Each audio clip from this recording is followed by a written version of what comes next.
Kajala Miglaya HADUH Shibaji Minsingi Joka Arpo Pratrik Unailar Ahaja Arpo, Kaladon Chispa Hadwingut Kibio Thamayo COVID-19, but San Pukandangut Kiblakot no. U Dr. Amanwar, Director ka DHS MI, Ulapente Banakini Kishispa Hadwingut Kibio Thamai, Sapunyongut Kidena East Khasi Hills District, Langut na North Garo Hills, Iway West Khasi Hills, Arpo Sangut na West Garo Hills, Laipu Armut na East Garo Hills, Langut na East Jantia Hills, but Armut na Riboy District. Nakini San Pukandangut Kibakot Mentangasingi, Nyongut Kidena East Khasi Hills District, but Sanpu Arngut na West Garo Hills District. Nakajing Yotamai Kini Kishispa Hadwingut, Bakajingkot no Kisan Pukandangut, Kajala Miglaya HADUH Bapinmi, Yakani Kubor, Kadan Araja, Aspa, South Potali positive case, Shiajar Aspa, Nyopu Artali active case, Kandai Spa, Sanpu Pratali recovered case, Bachipongut Kiblaklat no.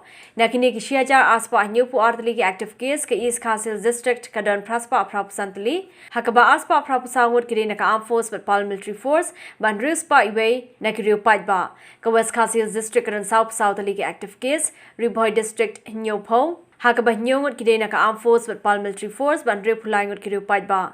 Ka West Jantia Hills District kadan Artali ke active case, East Jantia Hills District Khatsan, West Garo Hills Shispa San Popra. Hakaba Kandai Poprangut Kidena ka Armed Force but Paramilitary Force Bandre Pongut na Kiru Paitba.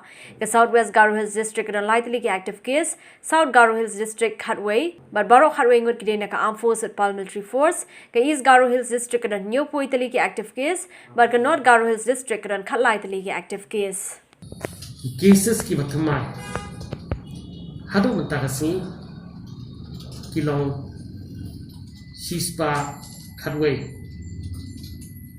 nagini Shispa Khatway South Nyong dan hapo East Khasi Hills Lai gede hapo North Garo Hills Iway gede hapo West Khasi Hills Arfu South hapo West Garo Hills Life are for East Garo Hills, Life for East Jantia Hills, but are for Riboy.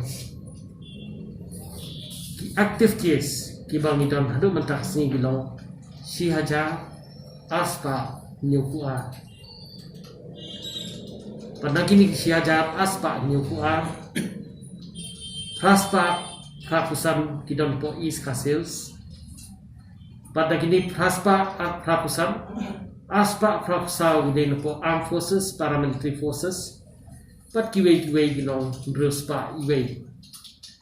West Khasi Hills, South Pusau, Southwest Khasi Hills, Ndan, Riboy, Nyopo, but Nakini Nyopo, Nriu Fulai Gide, Nakiway category, but Nyo Gide Niki Armed Forces, Paramilitary Forces category. West Jantia Hills are East Jantia Hills, Khatsan, West Garo Hills, Shispa San Pupra, but nagini Shispa San Pupra, Kandai Pupra gede ki Armed Forces, Paramilitary Forces, but Kiway kilong reform. Southwest Garo Hills lie, South Garo Hills, Khatway. But Baro kini Khatway gede naki Armed Forces, Paramilitary Forces. East Garo Hills, Nyofway. North Garo Hills, Khatlai. But kiba la recover mentakasi Baro kinong San Khandai.